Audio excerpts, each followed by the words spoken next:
30 years ago, 1995, Seven saw David Fincher take audiences down a deep, dark path into the world of crime and gritty serial killer drama with outstanding performances by Morgan Freeman and Kevin Spacey. This film has a very bizarre and lasting legacy, I feel.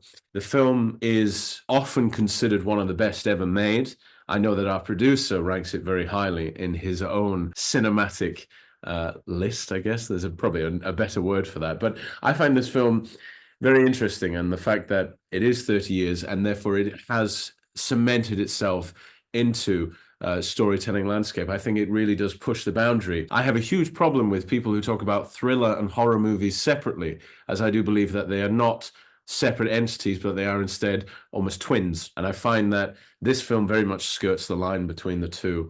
And I find that most interesting. And of course, it bled into not only David Fincher's work that then follows, but also bled into the 90s aesthetic and then also into the early 2000s film-wise and how dark things suddenly get. So I find this film really interesting to look at it from that perspective because, of course, the story is really engaging and, of course, it has some very iconic moments and iconic lines that even, Reuben, you referenced in this review. So I'd love to just sort of start that discussion with you, start a conversation to sort of see what your opinions of the film are and how you feel it sort of has impacted the world since then. Well, I mean, I think it's crazy to think that Seven is 30 years old because, as you say, it's been so influential and it sort of still feels like, it has echoes in pop culture. Everyone knows what's in the box, and its impact on films as well. It has an incredibly distinctive and now I think a bit dated, kind of like very high saturation, contrasty images. Everything is always wet. Like there's not one moment in this film where it isn't raining outside until you get to the sun-baked plains of the climax. And I think that, you look at this film and you can see immediately the influence that it's had on a whole generation of filmmakers. Even, you look sort of, 13 years later at something like The Dark Knight, and I think it looks very, very clearly influenced by Fincher. And in many ways, I think it resuscitated an interest in the kind of the serial killer genre, which I think does generally kind of ebb and flow, and it does it in a way that is not pretentious, but it does it it takes it really seriously. It's not a film that's interested in kind of being camp. It's not also a film that's interested in being trashy, but it brings together kind of the elements of sensationalism. And there's a lot of religious, stuff in it that could come off as pretentious, and it marries all of this stuff into one. Really, I mean, quite astonishing work. I wish I had been around in 1995 to see it because I think, we're kind of a bit spoiled. We've seen the stuff that came after that was influenced by it, but it must have been really something at the time.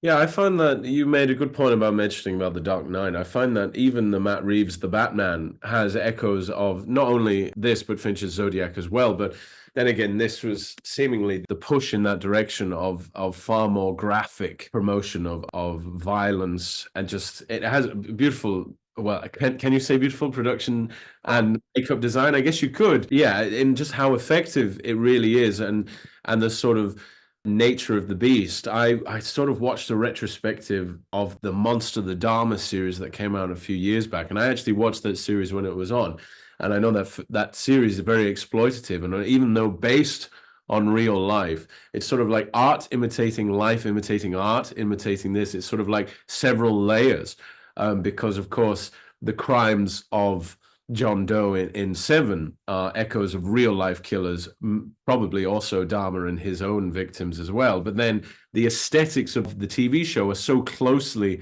pinpointed to this thing that came out decades before it. There's still the level of grunge, the level of graphicness, just the sort of the nature of how a killer is presented on screen. Even though based on real life, I can see echoes of Spacey's performance in Evan Peters' performance in that TV series. It really is super interesting to see just how enwrapped we still are, and almost silently. You don't see people talk, even though it's come out 30 years now. You see, I think people of a modern ilk talk about Gone Girl a lot. Like Gone Girl's talked about in great detail still to this point, even though it did come out several years back. And of course Fight Club is often very much elevated above anything else. But I think this film is one of my favorite of his.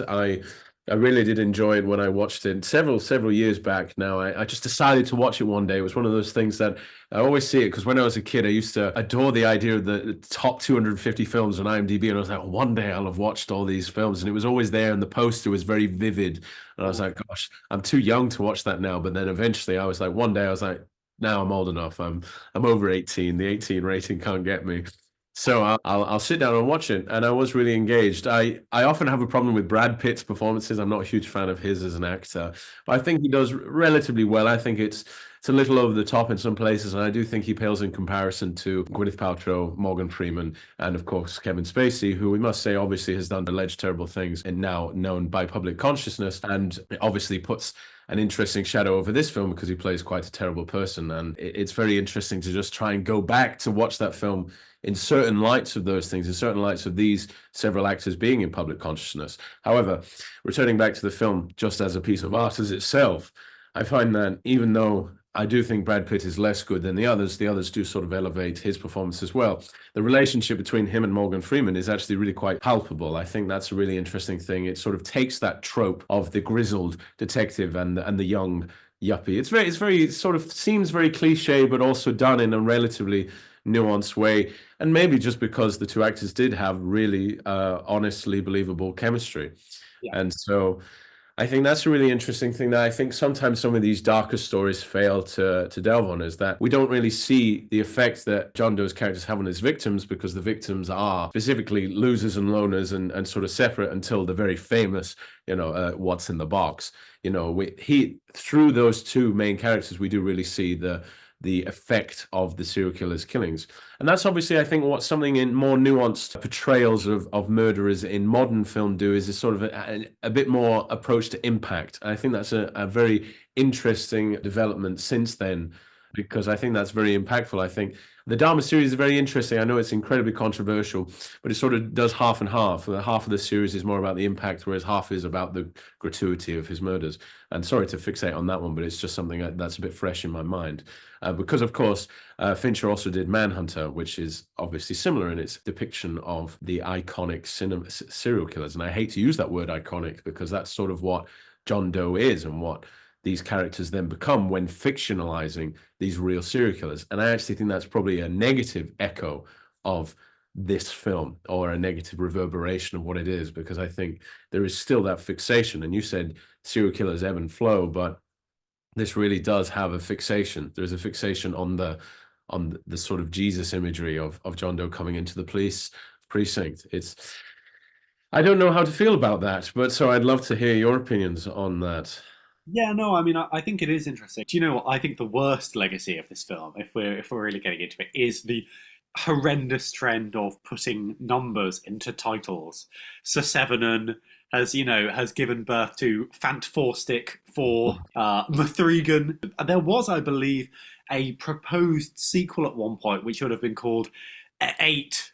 But I think everyone involved in Seven said, absolutely not. We're not touching that script with a barge pole. I think it got made into that 2015, 2016 film with Anthony Hopkins called Solar or something. Anyway, 8 did not happen. 8 did not happen. But yeah, that always annoys me, and I think of 7 every time I see it. I mean, it also, I think, gave birth to, as I talked about earlier, this trend for really dark, grungy. It's called Solace, by the way. My producer tells me. Yeah, famously dreadful. And that kind of dark, grungy, everything's wet aesthetic definitely kind of became a very recognizable thing. A very heavy color grade that you've got on this film, and also it's to do with the editing. I mean, the title sequence alone for 7, while being very iconic, now you can see loads of stuff has been influenced by that. I mean, most obviously all of the trailers. We're talking a lot about Ryan Murphy because American Horror Story. The whole titles for all of American Horror Story are a direct kind of rip off of the 7 opening. It's crazy how much an impact this has had on cinema and on pop culture. I guess it is 30 years old now, so it's not necessarily surprising, but it still feels to me, I think, shockingly recent. And I think that's down to the fact that the storyline is really good and very well told. I love the way that it blends, shades of noir cinema, kind of pulpy Penny Dreadful stuff at times as well, with this kind of overt religious symbolism and explorations of morality. And it means that it becomes this really, really rich text, which I think is the reason every generation rediscovers Seven and finds something new in it. And it's interesting, you said you didn't like Brad Pitt's acting in it. Scandalous. Well, I said I'm not a big fan of Brad Pitt in general, but I think he is elevated by everyone else. I think in comparison to Morgan Freeman, who I think is absolutely stellar in the film, I just think that he is trying to catch up. But in that sense, he does prove himself better than other films that I think he's in. I mean, that's a very controversial opinion. People love Brad Pitt. I think sometimes I have a problem with very smug actors, I guess, but I think he's the key to Seven. I think he's the reason that the film works because he's basically the kind of the emotional through line. I think the Morgan Freeman character. I mean, I do think he's a great performer, and I think he's very very good in the film. But I actually think that the kind of the emotional weight of the film rests on Brad Pitt, and he's I think really fantastic. That final sequence is really really intense, and the reason it is so emotionally nerve shredding is because Brad Pitt is giving a really, really good performance. I think we just get these repeated super ultra close ups where it's just his bloody face and the gun is out of focus and his hands are shaking and the sun's beating down and it all comes together in this kind of I think really tense standoff, and that makes the concluding sort of 10 seconds all the more devastating. I think this film is like it is very, very downbeat. I think at times it's really cynical, but I think that Morgan Freeman line, again, I'm not saying what it is, just in case people haven't seen it. But, I love that kind of that closing, it's not even a speech, it's a closing sentence by Morgan Freeman and the kind of the implications of that and the battle between dark and light. I think it's a really interesting film. It has the courage to be both a big, fun popcorn movie, but also really interesting. It's got such big ideas, and only one of them is a bad idea, which is being called Se7en, which honestly it drives me mad. I hate that title. yes, I think this film, as often a lot of Fincher's stuff does, just deals with a lot of nihilism, and I think it deals with it well effectively. It does paint the darkest picture of the world, and it's somewhat accurate. Of course, he delves into far more realistic territory with Zodiac and then Mindhunter, and also when the House of Cards remake, the TV series came out, again the bleakness of politics, and so his sort of directorial vision always covers a lot of these very very shadowy corners of the world that just sort of paint, as you say, very bleak. It's really interesting to stew on now in this sort of world and the way that the political spectrum has gone and sort of the ideas that are present within this and sort of the level of crime and the sort of the apathy towards it, the sort of the exhaustive nature we have to not only the political state of the world, but also the idea of crime and just human hatred and human malice. And I think that's so present in a lot of Fincher stuff, especially in Seven, that the killer just has glass shark eyes that doesn't feel any emotion. It's all because he could, and he decides it. He's completely in control. Everything is in control. Sort of a very powerful statement of the banality and unstoppability of progressing evil. These films, I had a problem with some of the interviews in the reviews of this week that a lot of them just deal with a lot of misery, but I don't really have a place for it because it doesn't have any hope. There is quite a lot of lacking hope in Fincher, but there's enough stuff to grab onto that gives you an idea that it's so well crafted and it's so meticulous. I know he's a very meticulous director, so I believe that even though I'm very much a man who loves a film, even if it is very bleak, to have a few glimmers. I think in Seven it does. I think in later films like Gone Girl is very, very bleak, but still worthwhile because you see negative people get their comeuppance and sort of stuff like that. You have something to latch onto. So yeah, 30 years and its legacy is worthwhile. I wish people would talk about it more, see more about it, really. And hopefully this 30th anniversary will boost its presence again because, I think it's being slept on a bit. I think you're absolutely right, and I think it's so interesting as well that there's always discourse over, is Seven a horror film? But I think so much of the horror of it, as you rightly point out, comes from it's showing us the absolute horrors that real people do to each other all the time. And I think that's where so much of its nihilism comes from. Is it forces you to look at the fact that like humans are awful, are absolutely awful, and there is a terror to confronting that.